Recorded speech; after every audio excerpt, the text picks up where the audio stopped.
Bonjour. J'espère que votre semaine a été. J'espère que le Seigneur vous a béni de sa présence cette semaine.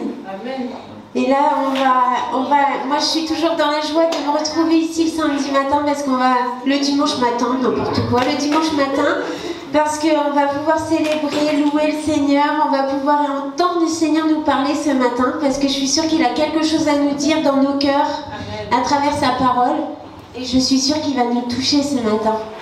En plein cœur, j'en suis persuadée. Et je sais que le Seigneur est parmi nous, il est au milieu de nous, parce qu'il a dit que là où 2 ou 3 se réunissent, il est là, avec nous.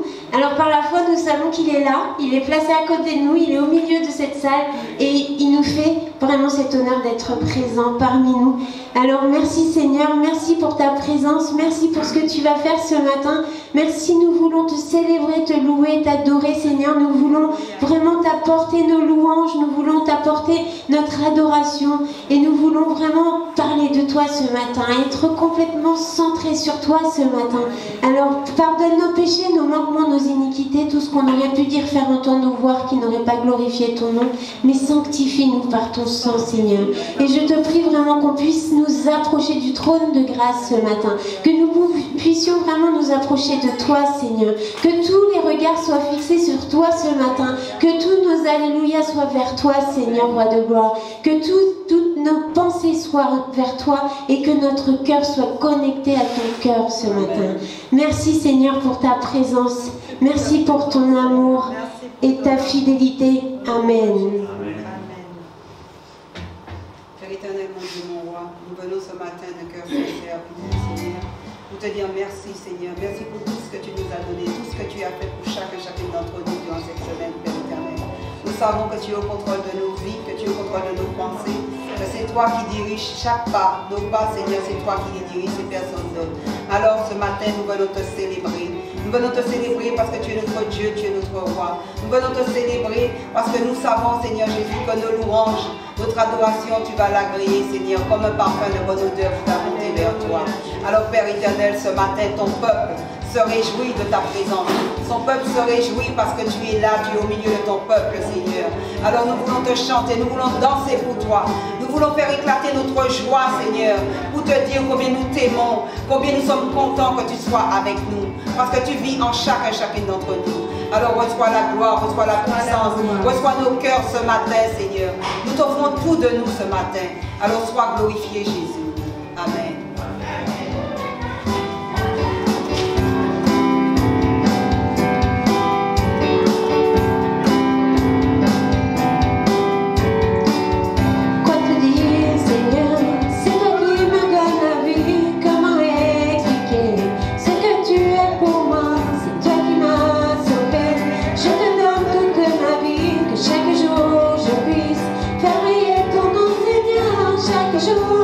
Je vivrai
nous avons, c'est nous, Seigneur, roi de gloire. Reçois comme un parfum de bonne odeur ce matin, Seigneur, nos louanges, notre adoration, Seigneur. Nous voulons vivre pour toi, Seigneur. Nous voulons marcher avec toi, Seigneur, jour après jour de nos vies, Seigneur. Nous ne voulons plus jamais lâcher ta main, Seigneur, mais rester toujours dans ta présence, Seigneur, roi de gloire. Amen. Père éternel, mon roi, il est bon d'être dans ta sainte présence, Seigneur. Il est bon, Seigneur, d'être ici, Seigneur, à côté de toi, Père. Ce matin, Seigneur, nous voulons vraiment réjouir ton cœur de Père, Seigneur. Seules les promesses de ta grâce nous suffisent, Seigneur. Seigneur, quand tu nous regardes, quand tu nous vois, Seigneur Jésus, tu sais que nous t'appartenons. Tu nous as donné un nom, tu nous as donné l'identité. Nous sommes fiers de t'appeler enfant de Dieu. Nous sommes fiers de faire partie de ton royaume, Père. Alors c'est pour cela, ce matin, nous te disons, nous voulons te suivre, nous voulons marcher pas à pas avec toi, main dans la main avec toi. Nous te suivons toute notre vie, Seigneur, parce que tu as dit, Seigneur, que tu ne vas pas nous laisser seuls. Tu vas être avec nous jusqu'à la fin, Seigneur. Alors cette promesse est pour chacune d'entre nous. Alors Père éternel, continue de nous guider, nous tes enfants. Continue de nous donner la direction à suivre, Seigneur, le chemin que tu as tracé pour chacune d'entre nous. Parce que nous savons que tu as un chemin de paix et d'amour pour nous, Seigneur. Nous savons, Seigneur Jésus, que quand tu es au contrôle de nos vies, Papa, tout va bien, Seigneur, parce que nous savons que nous avons déjà la victoire en toi. Alors Père éternel, sois béni, sois élevé, sois magnifié encore. Sois glorifié pour tout ce que tu vas faire pour chacune d'entre nous, Père.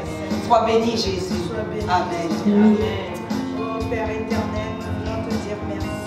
Merci pour le souffle de vie que tu nous as donné gratuitement, Père de gloire. Merci Seigneur, oh Dieu, parce que tu as rajouté une autre journée à notre vie, Seigneur, oh Dieu. Nous voulons te dire merci, Père de gloire. Ce matin, les mots me manquent pour te dire assez que je t'aime. Ce matin, les mots me manquent, Seigneur, parce que ton amour est profond. Plus profond que les eaux de la mer, Seigneur. Merci pour cet amour que tu nous as donné, Seigneur. Merci de nous avoir aimés, Seigneur, tant. Merci de ce que tu es la tête et nous sommes le corps. Que ton nom soit magnifié. Que ton nom soit exalté ce matin. Que ton nom soit glorifié ce matin. Reçois la gloire. Reçois la louange. Reçois la magnificence au nom puissant de Jésus. Père éternel, nous remettons notre destinée entre tes mains. C'est toi qui as tracé le chemin pour tout le monde. Tu as tracé les projets de paix pour nous et non de malédiction. Seigneur, que notre destinée soit entre tes mains. Que nous ne soyons pas, Seigneur, oh Dieu, oh Père, en dehors de notre destinée. Que tu puisses nous conduire dans notre destinée. Nous remettons tous nos projets entre tes mains, Seigneur. Sois l'auteur de nos projets, Père de gloire. Sois l'auteur, Seigneur, oh Dieu, de nos problèmes, oh Père. Afin que tu sois, Seigneur, le rédempteur de tout. Celui qui a une solution pour nos projets, Père de gloire. Merci pour notre destinée que tu as créée. Merci de ce que tu nous as donné une belle destinée. Afin que nous vivions, Seigneur, dans l'amour. Afin que nous vivions dans ta destinée. Afin que nous vivions dans tes promesses. Que ton nom soit élevé ce matin. Reçois toute la gloire. Toi qui es le roi de rois. Le Seigneur des seigneurs, c'est toi. Emmanuel, c'est toi. Sois élevé ce matin. Sois glorifié au nom de Jésus. Alléluia.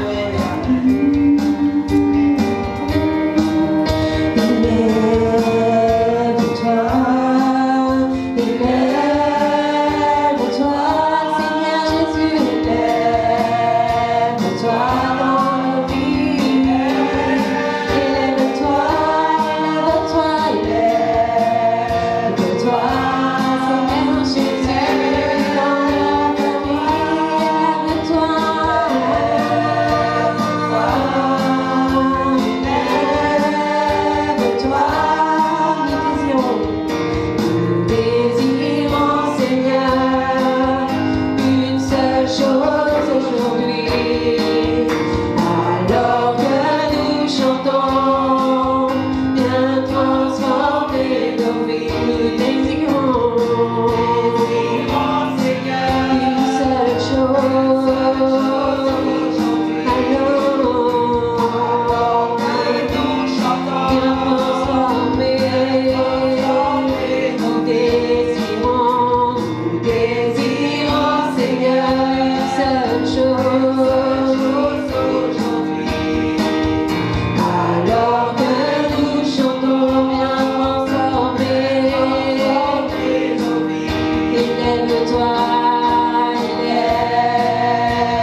Seigneur. Merci pour les louanges, Seigneur.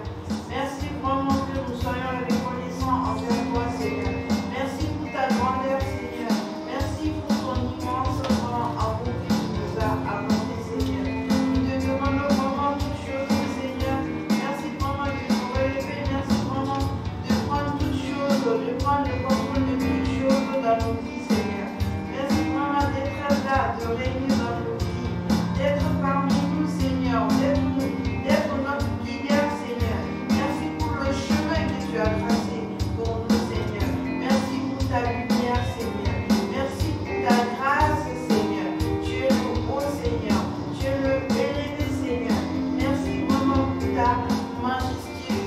Seigneur Jésus. Nous te demandons encore merci. Nous te demandons, nous t'exclamons vraiment nous. Je t'aime, Seigneur. Merci pour toutes choses et l'accomplissement que tu as fait pour nous, Seigneur. Nous te demandons vraiment ta grâce, que ta grâce soit envers nous, Seigneur. Je te prie au nom de Jésus. Amen.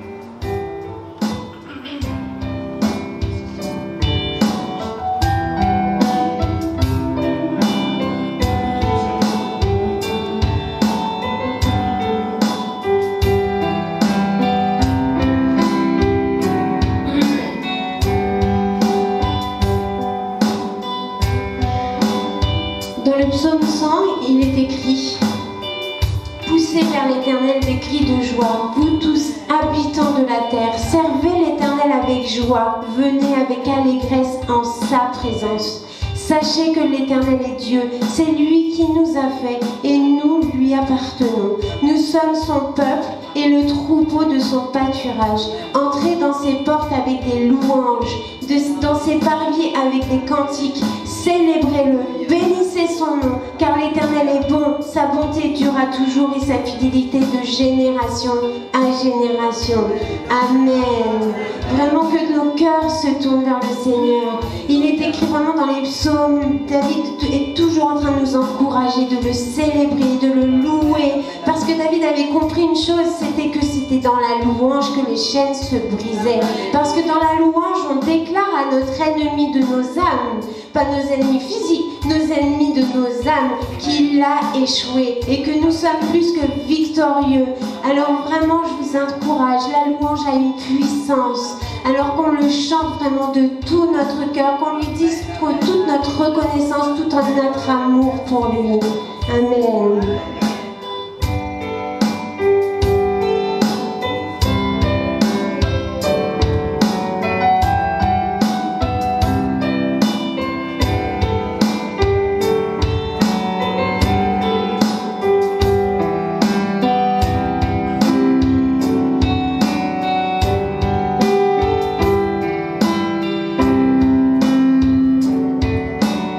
Sois de moi le parfum qui t'est dû, la beauté de ton nom, mon âme est perdue. Je veux n'être qu'à toi. Jésus, je t'aime. Oui, nous t'aimons, Seigneur, reçois notre adoration. Reçois du plus que je trouve adoré, tout l'amour que mes yeux n'ont pas su te montrer. Je veux n'être qu'à toi. Jésus, je t'aime.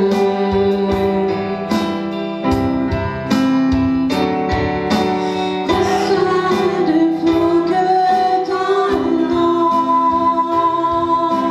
Rien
chacun de nous. Regarde ses mains tendues vers toi, Seigneur. Nous t'implorons afin que l'Emmanuel, le Dieu qui est toujours avec nous, qui ne nous abandonnera jamais, puisse œuvrer dans nos vies, dans nos cœurs.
Des choses réelles que nous vivons avec toi.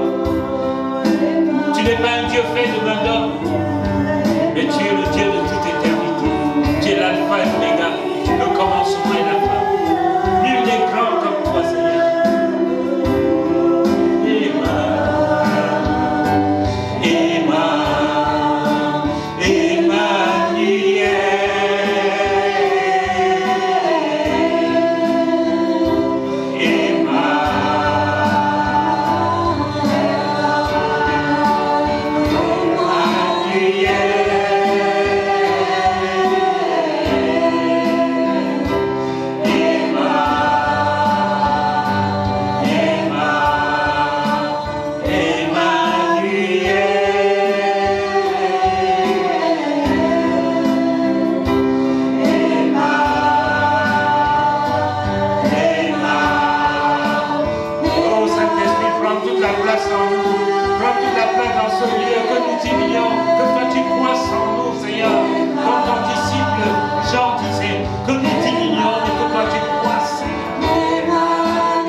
Amen.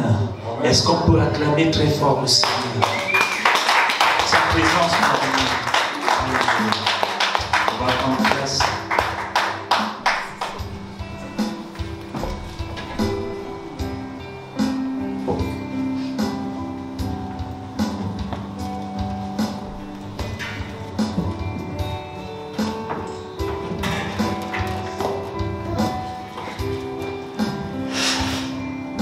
Bonjour à tous. On pourrait rester des heures et des heures dans cette atmosphère. Ça nous fait du bien. Quand on est dans la présence de l'Éternel, quand on est dans la présence du Roi, on n'a pas du tout envie de sortir. En fait, pour ma part, j'espère que pour vous, vous avez été bénis. J'espère que les chants vous ont transpercés comme il nous a transpercés, que vous avez vécu le chant. Parce que quand on chante et qu'on vit le chant, c'est autre chose. On est dans une autre dimension. Et Dieu est bon, Dieu est grand. Et je bénis Dieu pour tout ce qu'il nous fait faire, parce qu'il nous encourage, il nous restaure, il nous fait du bien. Dimanche après dimanche, semaine après semaine, il est à nos côtés. Dieu est grand avec tout en chacun. Voici quelques annonces. Ici, nous avons un moment de louange et d'adoration tous les mercredis de 17h30 à 19h. Je vous encourage, mes bien-aimés, à venir adorer l'Éternel, à venir adorer le Roi des Rois. Vous prenez 10 minutes, 15 minutes, 1 heure, une demi-heure, selon ce que le Seigneur a mis sur votre cœur. C'est un moment privilégié qu'on prend pour l'Éternel. Nous avons ici, c'est très important aussi, nous avons ici le vendredi, l'intercession, qui est très important pour l'Église. Parce qu'une église qui ne prie pas, c'est une église qui se meurt petit à petit. L'intercession est très importante aussi. Nous avons besoin de prier pour les besoins de l'église, pour les besoins de tout un chacun. Quand on traverse des moments difficiles, le Saint-Esprit nous rappelle à l'ordre, nous demande de prier pour un frère, pour une sœur, ou même pour l'église. Le Saint-Esprit nous le rappelle. Nous avons intercession ici de 19h à 20h30. Passez un bon moment en la présence de l'Éternel, passez un bon culte. Amen. Merci Seigneur pour ces moments. Je voudrais continuer à louer et à louer le Seigneur. Est-ce que vous êtes d'accord avec moi? Amen. Vous voulez qu'on loue encore le Seigneur? Amen. Amen. Quand il descend, tu peux. Les filles.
main au nom du Seigneur Jésus. Et je suis persuadé que le Seigneur te guérira ce matin. Si tu as un problème, on n'a pas besoin de savoir le problème, mais tu peux le dire au Seigneur Jésus dans ton cœur. Remets-lui ce problème ce matin.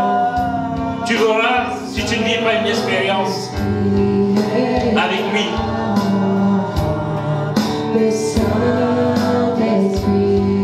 Si tu as un frère, une soeur, un ami qui souffre, qui est dans la douleur, prie pour lui.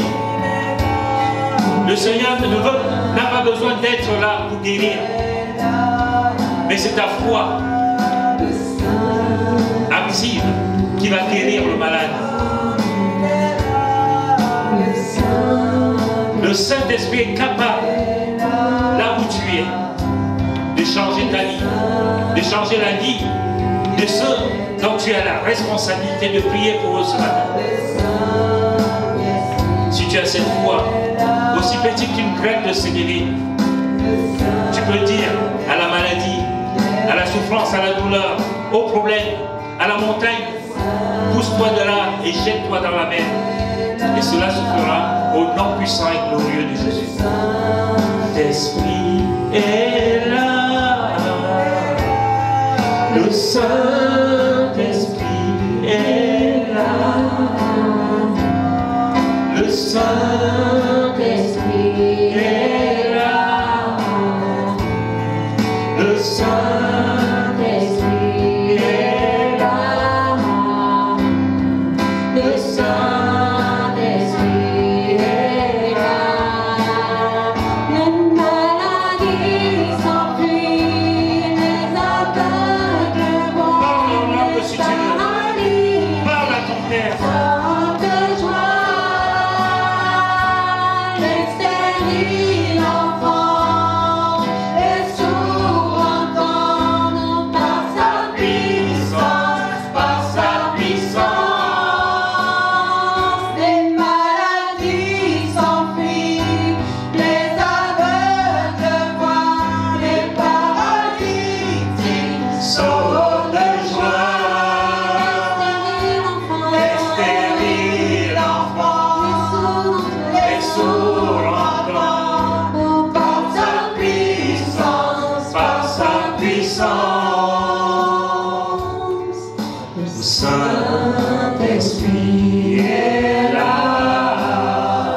Merveilleux moment.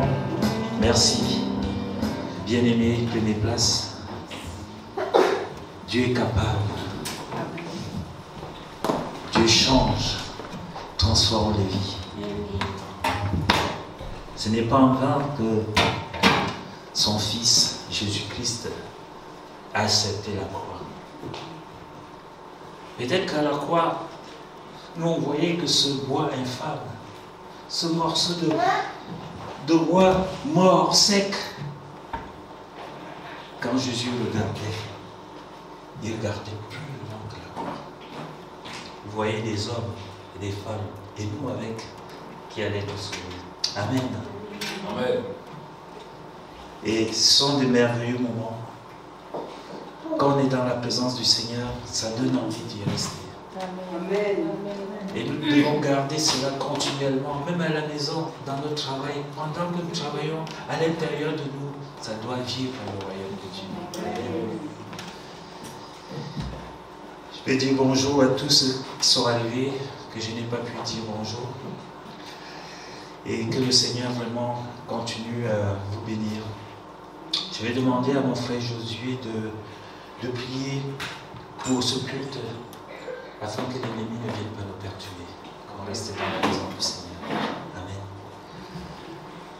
Gloire et honneur à ton bon nom, Seigneur Père éternel. Merci, Seigneur mon Dieu, pour ce culte de ce matin, Seigneur mon Dieu. C'est vrai, Seigneur mon Dieu, ce chant, Seigneur mon Dieu, qui disait, Seigneur mon Dieu, tu mérites de l'adoration. Seigneur mon Dieu, car tu es digne de cela, Seigneur Papa. Merci, Seigneur mon Dieu, pour ce culte que nous passons ensemble, Seigneur mon Dieu, que ton nom soit élevé, Seigneur Papa. Que l'ennemi, Seigneur mon Dieu, pas perturber, puisse pas perturber les âmes, Seigneur Papa. Ce culte, Seigneur mon Dieu, que nous passons ensemble, Seigneur mon Dieu, que la louange, Seigneur mon Dieu, soit pure et parfaite, Seigneur Père éternel, au nom de Jésus-Christ. Merci, Seigneur mon Dieu, pour ta grâce de chaque jour, Seigneur Père éternel. Que ton nom soit élevé dans ce lieu, Seigneur mon Dieu, dans chaque cœur, Seigneur mon Dieu, ceux qui sont à la maison, partout, Seigneur Père éternel. Merci, Seigneur mon Dieu, pour ton nom, Seigneur Papa, au nom de Jésus-Christ. Amen. Amen.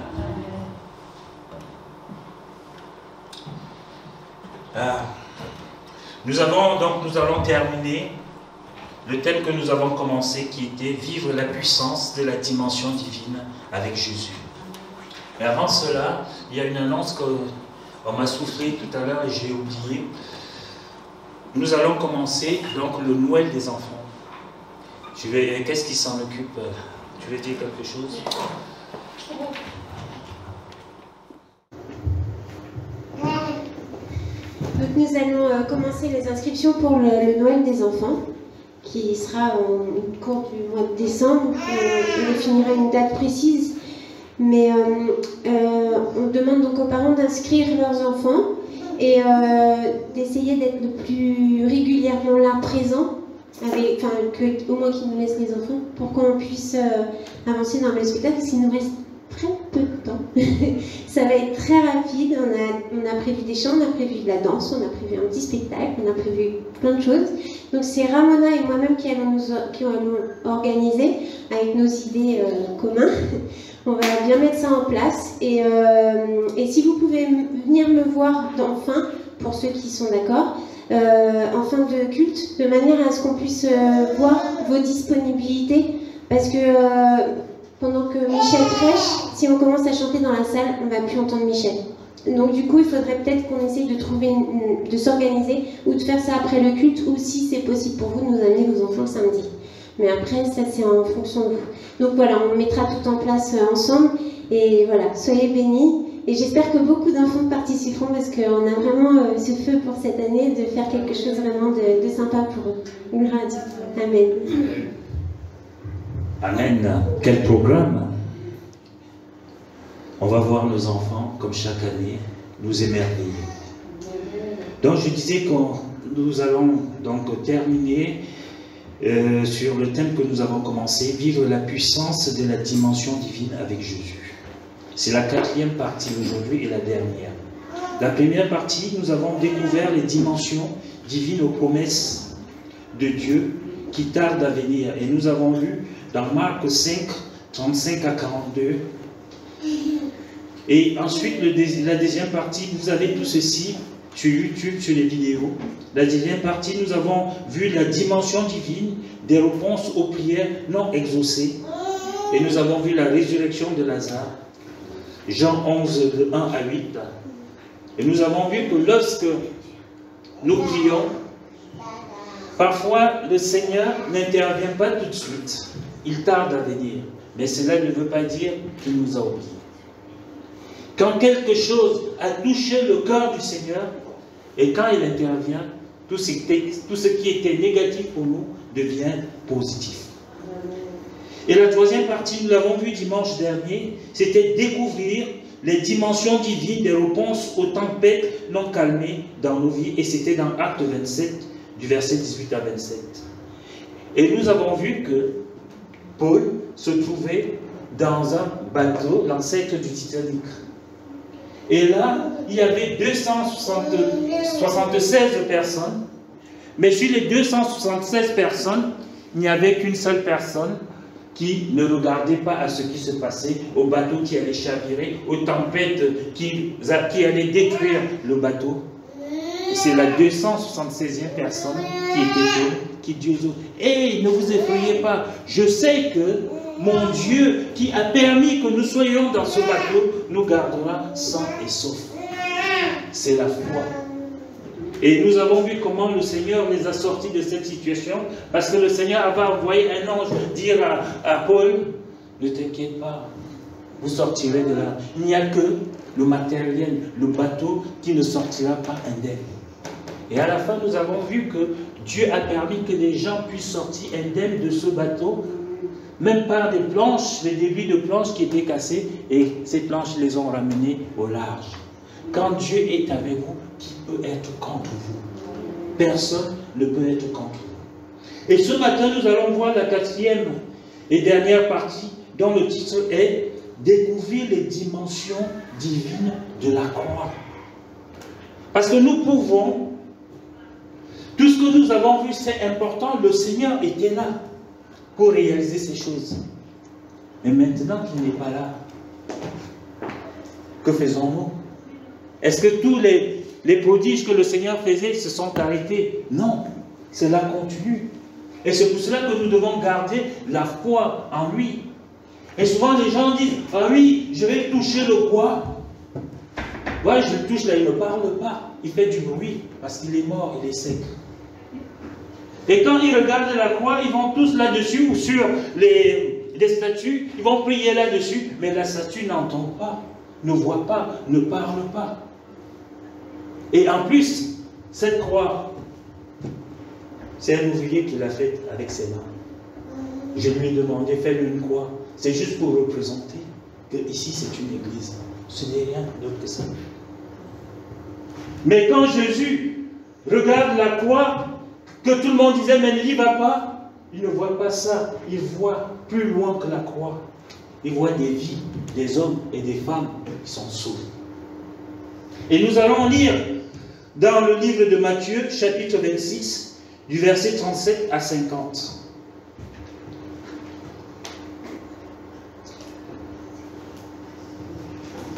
C'est bon?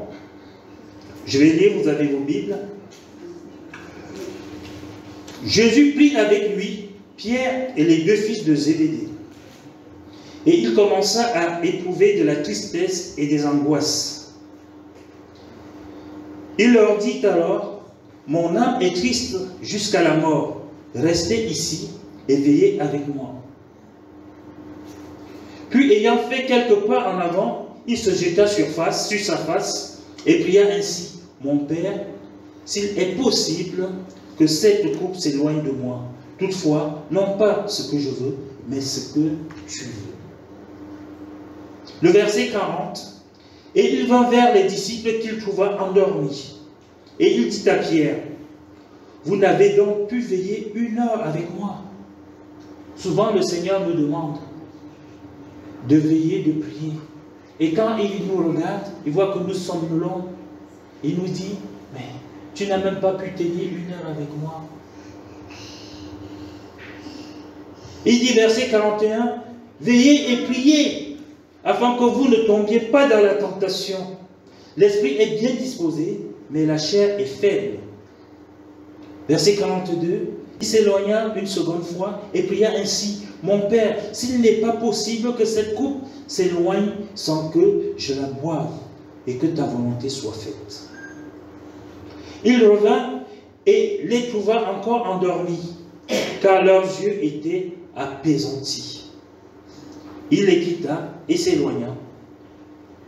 Il pria pour la 3e fois, répétant les mêmes paroles. Puis il alla vers les disciples et leur dit, « Vous dormez maintenant, et vous vous reposez. Voici l'heure est proche, et le Fils de l'homme est livré aux mains des pécheurs. Levez-vous, allons, voici celui qui me livre s'approche. » Comme il parlait encore, voici Judas, l'un des 12, arriva, et avec lui une foule nombreuse armée d'épées et de bâtons, envoyés par les principaux sacrificateurs et par les anciens du peuple.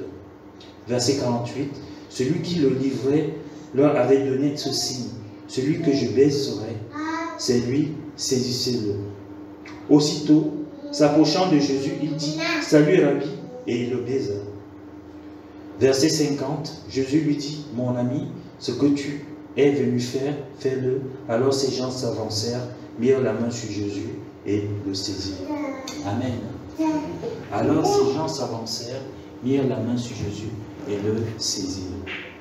Père, je ne suis rien, Seigneur, je ne suis qu'un instrument entre tes mains. Je te prie, Seigneur, que le moi diminue, mais que toi tu croisses en moi. Que j'ouvre ma bouche, mais que toi tu parles, Père. Et je fais taire, Seigneur Jésus, tous les esprits qui peuvent venir nous perturber dans ce lieu. Et que ta volonté, Seigneur, soit faite en chacun de nous ce matin. Que la grâce et la gloire te reviennent, Jésus. Amen. Amen. Quand nous regardons la croix bien-aimée, du point de vue humain, nous confessons que Jésus est mort à la croix pour nous. Pourquoi? Afin de payer le prix de nos péchés et de nous ouvrir le chemin du ciel. Car la Bible déclare que Jésus est le chemin, la vérité et la vie. Et nul ne peut aller au Père que par lui. Jean 14, 6. C'est une vérité biblique bien-aimée. Et personne, aucun enfant de Dieu ne peut l'ignorer. Et ça, c'est notre regard à nous, face à la croix. Mais la question que je voudrais vous poser ce matin, c'est l'une des premières questions, mais il y en a plusieurs que je me suis posées. Mais qu'est-ce que Jésus lui-même pense de la croix? Quel est le regard de Jésus lui-même vers la croix, de la croix? Qu'est-ce qu'il voit quand il regarde la croix? Lui, il n'avait pas péché, donc il n'avait pas besoin de la croix pour se sauver lui-même. De plus, sa nature humaine rejetait la croix. Elle ne voulait pas de la croix. C'est normal, Jésus était humain. Quand on voit ce qui allait se passer à la croix, la souffrance, la douleur, sa nature humaine dit, je ne veux pas de la croix. Si bien qu'il a dû prier 3 fois, comme nous avons lu, dans Marc 26, verset 39, verset 42 et 44, « Mon Père, s'il est possible que cette coupe s'éloigne de moi. » C'est que c'est dur. Le grand Dieu du ciel, fait homme, venu sur cette terre, pour mourir sur le bois infâme qui est la croix. Mais quand il voit la croix, sa nature humaine dit, non, non, n'y va pas. Pourquoi tu y vas? Et il va prier le Père au ciel. Mon Père, s'il est possible que cette coupe s'éloigne de moi. Alors pourquoi Jésus, voyant cela, s'est laissé crucifier? Pourquoi est-ce que le Fils de Dieu, si pur et si saint, était prêt à souffrir, à accepter la douleur physique et morale? Pourquoi prendre sur lui la honte et l'humiliation de la croix? Il y a beaucoup de pourquoi et je vais continuer. Pourquoi Jésus s'est laissé arrêter? Pourquoi n'a-t-il pas ouvert sa bouche lorsqu'il fut accusé faussement? Pourquoi n'a-t-il point résisté quand on a craché sur lui, quand on l'a flagellé, quand on l'a couronné d'épines et quand on se moquait de lui? Pourquoi n'a-t-il rien dit? Pourquoi est-ce qu'il a accepté les clous, les ténèbres et la solitude? Et une chose qui me touche, qui m'a marqué, pourquoi n'a-t-il pas relevé le défi? Quand l'un des deux brigands crucifiés à ses côtés dans Marc 15, qui lui a dit, sauve-toi toi-même et descends de la croix, pourquoi il n'a pas relevé ce défi? On pouvait dire, mais Jésus, mais Dieu, tu dis simplement et le Père t'envoie des milliers d'anges qui vont te retirer de là et te donner la vie et tout le peuple sera content. C'était pourtant une suggestion attrayante pour Jésus. Et la question que je pose à Jésus, pourquoi n'es-tu pas descendu de la croix? Et la deuxième question après les pourquoi, c'est alors pourquoi, pour qui meurs-tu? Jésus sur la croix, mais pour qui? Est-ce que c'est pour les Juifs? Je ne crois pas. Ce sont eux qui sont responsables de ton arrestation. Est-ce que c'est pour les Romains? Je ne crois pas non plus. Ce sont eux qui t'ont crucifié. Est-ce que c'est pour tes disciples? Je ne crois pas non plus. L'un d'eux t'a trahi et l'autre t'a régné et ils t'ont abandonné. Et si peut-être c'est pour sa famille, je ne crois pas non plus. Ses frères et ses sœurs, y compris sa mère, il n'y a que sa mère, qui croyait en lui. Ses frères ne croyaient pas en lui. Seule sa mère croyait en lui. Alors pourquoi mourir sur ce bois infâme qui est la croix? Sauve-toi toi-même et descends de la croix. Alors si tu te sauves toi-même, tu descends de la croix, alors tous croiront que tu as dit, tous croiront quand tu as dit que même ton Père t'enverrait plus de 12 légions d'anges à l'instant que tu les lui demanderas. Si Jésus descendait, le monde entier serait « Ouais !» Pourquoi? Il aurait juste ouvert sa bouche et lui-même il a dit dans Matthieu 26, verset 53 que ton Père t'enverrait plus de 12 légions d'anges à l'instant que tu les lui demanderas. Et imaginons un peu la scène, bien-aimée, l'impression que cela ferait aux journaux télévisés, s'il y en avait à l'époque. Quand on verra les anges délivrés de la croix, Jésus, le monde entier croirait en lui. Et personne ne douterait qu'il est vraiment le Fils de Dieu. Alors, je voudrais juste vous poser une question. Comme personne, s'il était descendu de la croix, tout le monde aurait cru qu'il était le Fils de Dieu. Alors, qui est d'accord avec cette version? Que si Jésus était descendu de la croix, les gens auraient dit, ouais, c'est le Fils de Dieu. Est-ce que vous croyez que ça aurait changé quelque chose pour nous? Ça n'aurait rien changé. Si Jésus était descendu de la croix, vous et moi, nous ne serions pas là ce matin. C'est ça la réalité des choses. Et je dirais aussi qu'avec les pourquoi et les si, on peut construire des gratte-ciels, des grands immeubles. Quand vous faites quelque chose, quelqu'un vient toujours dire pourquoi? Si tu. Pourquoi? Si tu. Mais on ne voit pas ce qui est derrière. On est toujours en train de dire pourquoi? Si. Mais, heureusement pour nous, Jésus n'est pas descendu de la croix. Et s'il était descendu, personne ne serait sauvé.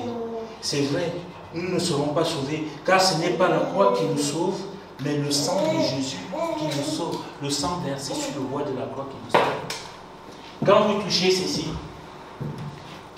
sauve-moi, ça ne fait rien. Mais quand je dis que le sang de Jésus me lave, me purifie et me sauve, il y a quelque chose qui se passe. Ce n'est pas le bois de la croix qui nous sauve, mais le sang de Jésus qui nous sauve.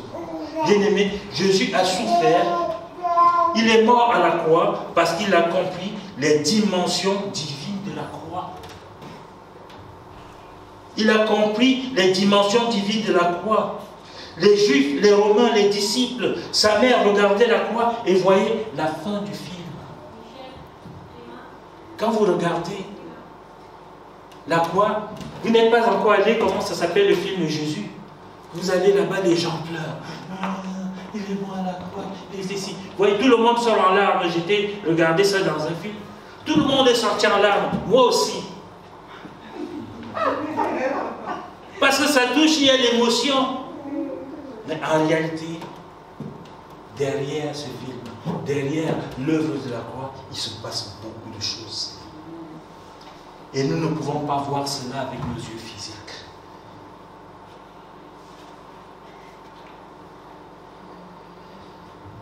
Puis, mais Jésus est allé à la croix, sachant qu'elle représentait un nouveau commencement. La croix est un nouveau commencement pour chacun de nous. L'esclavagisme dans lequel Satan nous gardait était aboli. Nous étions libres. Il y a encore des gens qui sont esclaves dans certains pays, je ne veux pas citer pour qu'on n'ait pas de problème. Mais nous sommes libres de venir ici ce matin, de louer notre Seigneur, de louer notre Dieu. Pourquoi? C'est à la croix que le sang de Jésus a coulé. Et c'est à la croix que nous avons été rachetés. Et c'est à la croix que Satan a été vaincu. Et nous sommes là. Les Juifs, les Romains, les disciples, la mère de Jésus regardaient la croix et voyaient un point final. Parce que quand vous mettez un point après une phrase, ça signifie que c'est fini. L'histoire est terminée. Mais quand Jésus regardait la croix, il voyait une virgule. Pourquoi? Derrière la virgule, vous pouvez continuer à écrire. Vous pouvez continuer l'histoire. Et c'est ça la différence entre le regard de l'homme, humainement, et le regard de Dieu. Il voit plus loin que nous. Habituellement, on dit dans notre jargon que nous ne voyons pas plus loin que le bout de notre nez. Mais Jésus voit plus loin que le bout de son nez. Mais quand Jésus regardait la croix, il voyait une virgule. Et Jésus regardait, derrière cette croix, il voyait la joie, l'amour, la paix, la bonne humeur. Tout ce que nous rêvons d'être que nous n'en avions pas à l'époque. Je suis heureux car Jésus m'a sauvé. Dans son amour, il m'a tout pardonné. Voilà pourquoi je me mets à chanter. Je suis heureux car Jésus m'a sauvé. Qui aurait pu? Est-ce qu'on aurait pu chanter cela? Nous n'aurons pas pu chanter cela, bien-aimés. Hébreux 12 nous dit quelque chose. Nous dit ce que Jésus a vu lorsqu'il a regardé la croix. On va lire Jésus, le chef et le consommateur de la foi, qui en vue de la joie qui lui était réservée, a souffert la croix, méprisé l'ignominie et s'est assis à la droite du trône de Dieu. Jésus voyait quoi? Il voyait la joie qui allait se passer après la croix. Bien aimé, le regard de Jésus ne s'arrêtait pas à la croix. Il regardait au-delà de la croix, au-delà de la souffrance, au-delà de la mort. Il regardait vers la joie qui lui était réservée. Est-ce que c'est parce que cette joie qui lui était réservée, c'était quoi? Ce n'est pas simplement parce qu'il avait vaincu Satan, parce qu'il avait vaincu les démons et toute leur cohorte. C'est parce qu'il avait vu tout un grand peuple qui allait être sauvé et qui était sauvé à ce jour. La Bible nous dit que lorsque Jésus a rendu l'âme à son Père, l'esprit à son Père, le ciel, les sépulcres se sont ouverts et tous ceux qui étaient morts ont ressuscité. Est-ce que Satan est capable de faire cela? Il tenait les gens captifs et la mort de Jésus a ressuscité, a redonné la vie. Et la Bible dit aussi que Jésus donne la vie à notre corps mortel. Il faut le voir de manière spirituelle.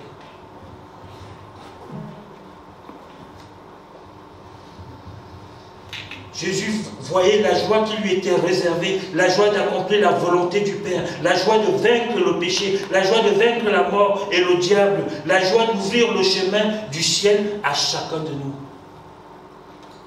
Je suis allé vous préparer à chacun de vous une place dans la maison de mon Père. Et souvent les gens ne comprennent pas. Comment lui peut... Déjà, on paye des milliards pour aller à la lune et ainsi de suite. Mais Jésus dit, tout simplement, je suis allé vous préparer une place dans la maison de mon Père. Quand je viendrai, je vous amènerai avec moi. Tu n'as rien à payer, Guy. Que dalle, zéro, net. C'est gratos. La fusée du Seigneur, ça va tout droit. Elle est confortable. Même pas le billet d'avion. Là, on n'a même plus besoin d'avion. Lisons Apocalypse 7, chapitre 7, versets 9 à 10.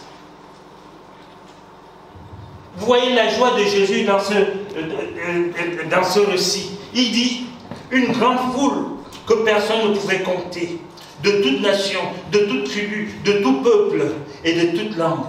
Ils se tenaient devant le trône et devant l'agneau, revêtus de robes blanches et de palmes dans leurs mains, qui criaient d'une voix forte en disant, le salut est à notre Dieu qui est assis sur le trône.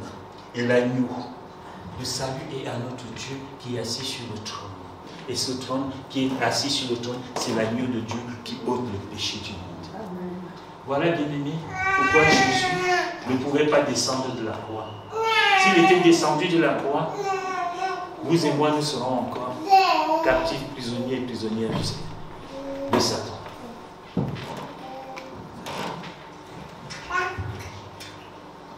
Oui, bien-aimé, Jésus voyait la délivrance d'une grande foule, de toute nation, de toute tribu, de tout peuple et de toute langue. Est-ce qu'il a dit qu'il n'y aurait que les Chinois? Est-ce qu'il a dit qu'il n'y aurait que les Américains, les Russes, les puissants? Il a dit de toutes les nations. Noir, blanc, jaune, rouge, vert, bleu, tout ce que vous voulez, il va les sauver. Que tu parles, quelle que soit ta langue, ce jour-là, tu vas parler la langue du ciel. C'est pour cela que je vous ai encouragé ce matin. Vous disiez, si vous voulez parler à votre Dieu en langue, parlez-lui. C'est la liberté des enfants de Dieu. Oh, que personne ne pouvait compter. Des hommes et des femmes de toute tribu, de toute langue, que personne ne pouvait compter, qui allaient être sauvés par son œuvre à la croix. Et ce matin, vous et moi, nous sommes au nombre de ce peuple nombreux qui crie d'une voix forte en disant « Le salut est à notre Dieu qui est assis sur le trône et à l'agneau. » Le salut est à notre Dieu qui est assis sur le trône. Personne d'autre ne peut s'asseoir sur le trône du Seigneur. Il y a quelqu'un qui a voulu le faire. Il a été propulsé du ciel, du royaume des cieux. Il s'appelle Satan. Aussi brillant, aussi beau qu'il était Lucifer, mais Dieu n'a pas regardé la rejetée du ciel. Pourquoi? Pour que vous et moi, nous ayons la vie sauvée. Amen.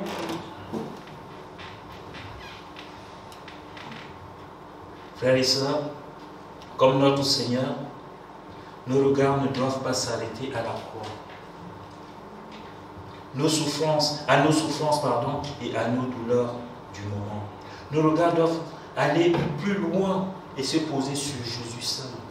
Si vous regardez la croix, elle restera là, elle est figée, Jésus n'y est plus.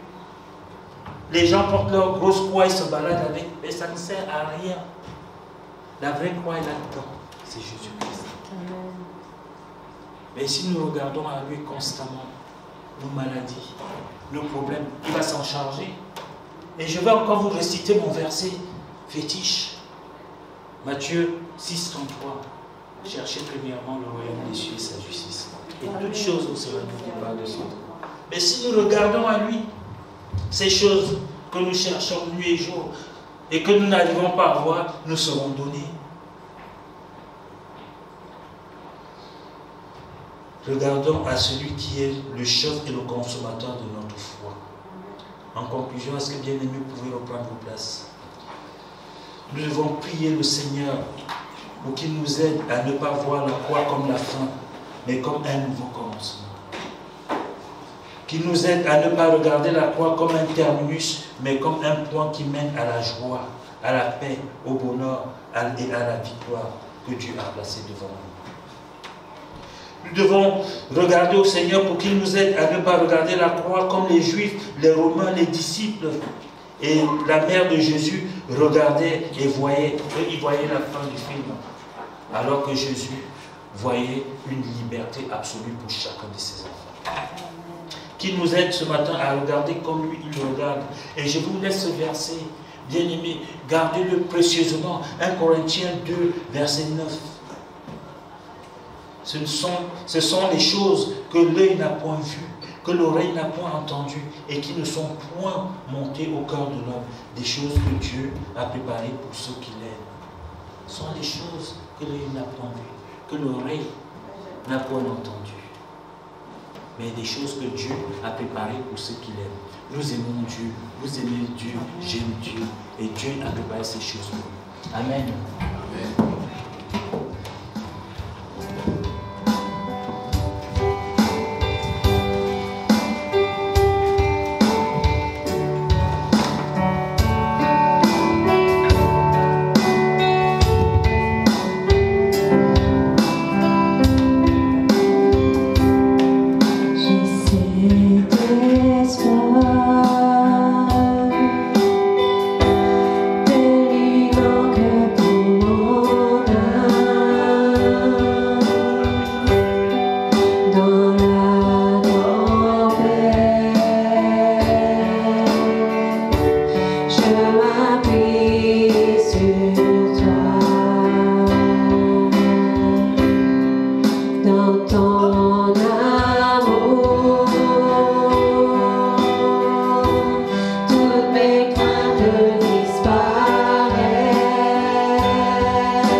Dieu éternel,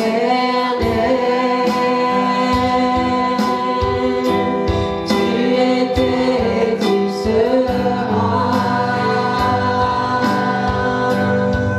tu es fidèle, toujours près de moi. On va continuer ce chant pendant que le panier va circuler. Nous allons dire vraiment que notre espoir est assuré à la croix. Qui nous a tout donné, qui nous a rachetés. Par la croix, il nous a rachetés. C'est une encre pour notre âme, inébranlable notre Dieu.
Voici, Seigneur, notre offrande de ce jour que nous te présentons.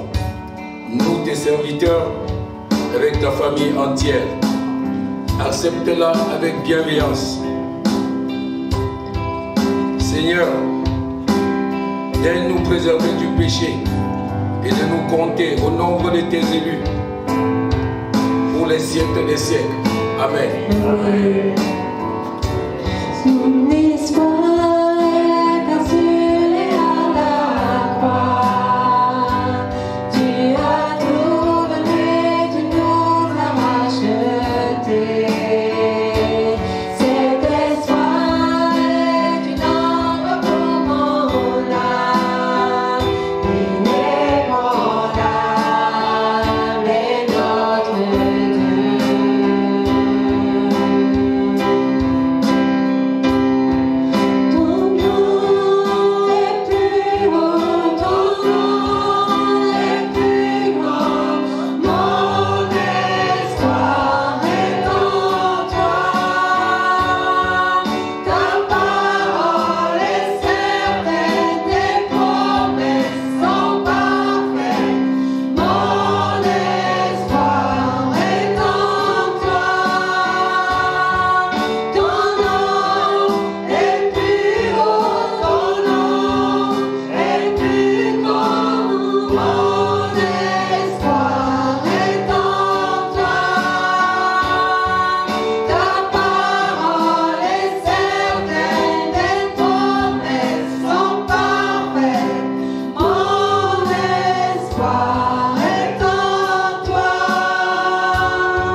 merci. Merci Seigneur pour ta parole. Merci pour ce moment que nous avons partagé. Gloire à toi Seigneur.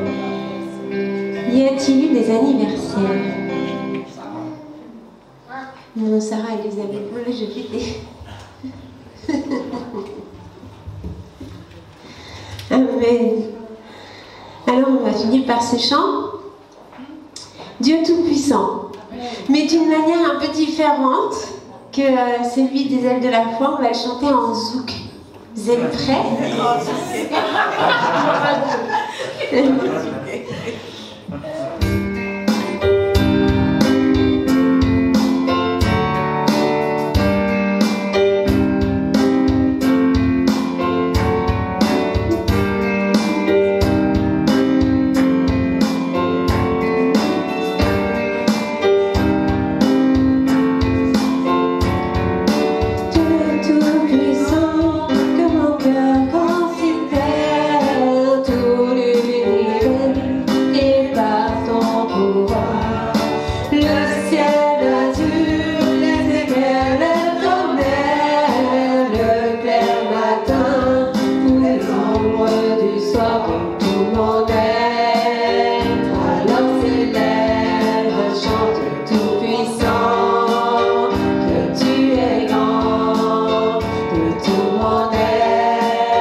Ramène tout en chacun dans leur maison respective, Seigneur, au nom de Jésus. Amen.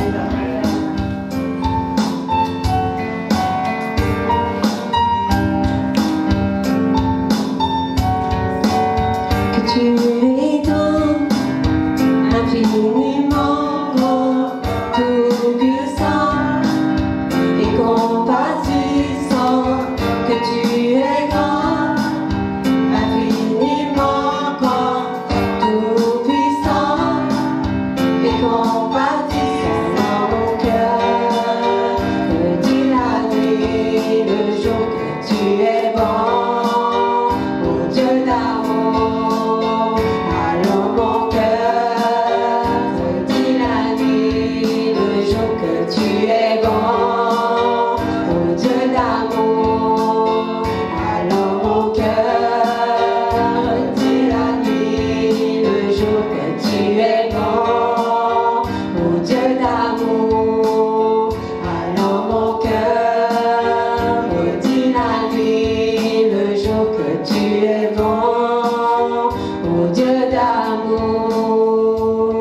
Amen. Merci Seigneur, merci pour ta présence. Merci. Gloire à Jésus. Vraiment que vous soyez remplis du Saint-Esprit durant toute cette semaine. Que vous ayez la joie dans vos cœurs, l'espérance dans vos cœurs, l'amour de Dieu dans vos cœurs pendant toute cette semaine. Soyez bénis. Amen.